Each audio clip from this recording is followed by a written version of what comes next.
আহোমেও গোমাংস খায় নেকি? এনেধৰণৰ বিতৰ্কিত বিষয় আজিৰ দিনটোত সন্মুখলৈ আহিছে।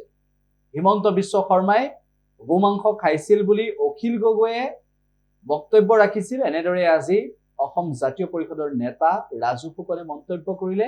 লগতে আহোমে গোমাংস খোৱা সন্দৰ্ভতো মন্তব্য কৰিলে ৰাজু ফুকনে।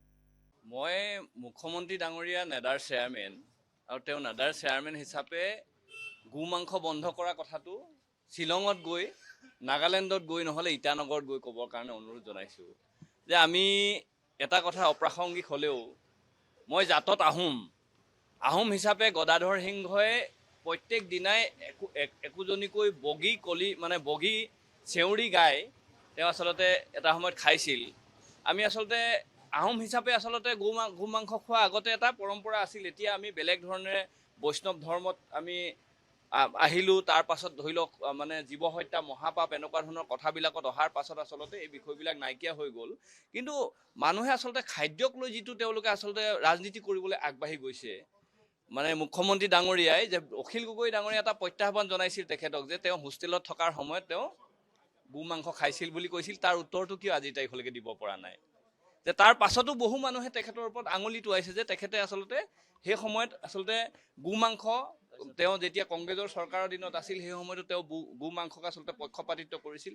এতিয়া অতি বিজেপি দেখাবলৈ গৈ আচলতে যোগী আদিত্যনাথৰ এটা সমপৰ্যায়ৰ নেতা হ'বলৈ গৈ আচলতে তেওঁ এনেকুৱা ধৰণৰ কিছু বিতৰ্কত আহিব বিচাৰে। আৰু আমি ভাবোঁ যে অসমত বসবাস কৰা প্ৰতিটো জাতি জনগোষ্ঠী, হিন্দু, মুছলমান, খ্ৰীষ্টান, জৈন, আহোম, চুতীয়া, কোচ কছাৰী আমি সম্প্ৰীতিৰে বসবাস কৰিব বিচৰা এই অসমখনত শংকৰদেৱে মানে সৰ্জন কৰি থৈ যোৱা, শংকৰদেৱে সৃষ্টি কৰি থৈ যোৱা সমাজখনত আমি একতাৰে বাস কৰিব বিচাৰোঁ।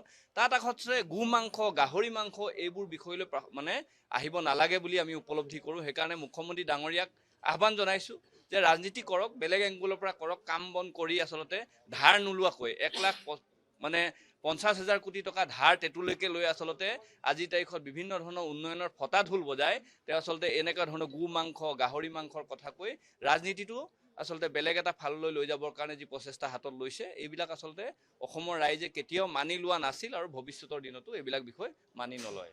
মই মুখ্যমন্ত্ৰী ডাঙৰীয়া নেডাৰ চেয়াৰমেন আৰু তেওঁ নেডাৰ চেয়াৰমেন হিচাপে গোমাংস বন্ধ কৰা কথাটো শ্বিলঙত গৈ নাগালেণ্ডত গৈ নহ'লে ইটানগৰত গৈ ক'বৰ কাৰণে অনুৰোধ জনাইছোঁ যে আমি এটা কথা অপ্ৰাসংগিক হ'লেও মই জাতত আহোম হিচাপে গদাধৰ সিংহই প্ৰত্যেক দিনাই একোজনীকৈ বগী চেউৰি গাই তেওঁ আচলতে এটা সময়ত খাইছিল। আমি আচলতে আহোম হিচাপে আচলতে গোমাংস খোৱা আগতে এটা পৰম্পৰা আছিল। এতিয়া আমি বেলেগ ধৰণেৰে বৈষ্ণৱ ধৰ্মত আমি আহিলোঁ। তাৰ পাছত ধৰি লওক মানে জীৱ হত্যা মহাপাপ এনেকুৱা ধৰণৰ কথাবিলাকত অহাৰ পাছত আচলতে এই বিষয়বিলাক নাইকিয়া হৈ গ'ল। কিন্তু মানুহে আচলতে খাদ্যক লৈ যিটো তেওঁলোকে আচলতে ৰাজনীতি কৰিবলৈ আগবাঢ়ি গৈছে, মানে মুখ্যমন্ত্ৰী ডাঙৰীয়াই যে অখিল গগৈ ডাঙৰীয়াই এটা প্ৰত্যাহ্বান জনাইছিল তেখেতক যে তেওঁ হোষ্টেলত থকাৰ সময়ত তেওঁ গোমাংস খাইছিল বুলি কৈছিল। তাৰ উত্তৰটো কিয় আজি তাৰিখলৈকে দিব পৰা নাই?